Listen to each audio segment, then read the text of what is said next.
गणना न करता लोकसभेच्या मतदारसंघामध्ये मोठ्या प्रमाणात वाढ करत उत्तर भारतामध्ये ही संख्या जास्त ताकदीनं वाढवत भारतीय राजकारणावर निरंकुश अशा प्रकारची बढत प्राप्त करण्याचे प्रयत्न भारतीय जनता पक्षाने फार नियोजनबद्ध पद्धतीने सुरू केलेले आहे।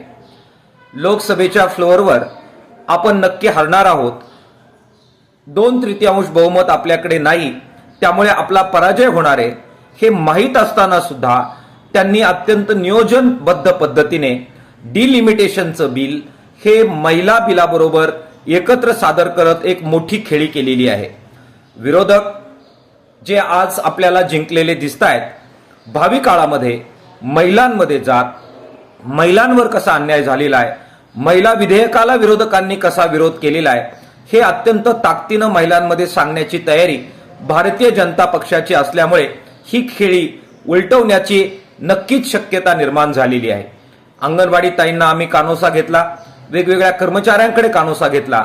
भारतीय जनता पक्षाने सरकारच्या माध्यमातून या ताईंना ठिकठिकाणी महिला विधेयकाच्या बद्दल ठराव घेण्याच्या बद्दलचे प्रयत्न सुरू करायला लावलेले आहेत, त्यांना टास्क देण्यात आलेले आहे।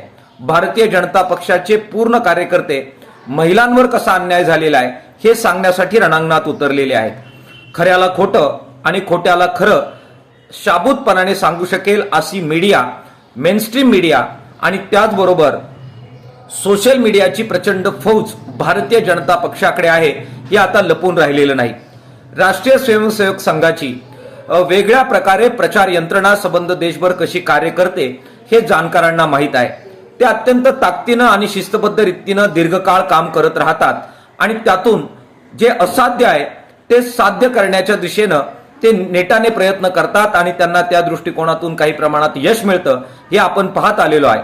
त्यामुळे आपण जरी जिंकलेलो असलो, सभागृहामध्ये त्यांचा पराजय झालेला असला तरी सुद्धा वास्तवामध्ये महिलांची दिशाभूल होणार नाही याच्यासाठी आपल्याला प्रचंड काम करावं लागेल।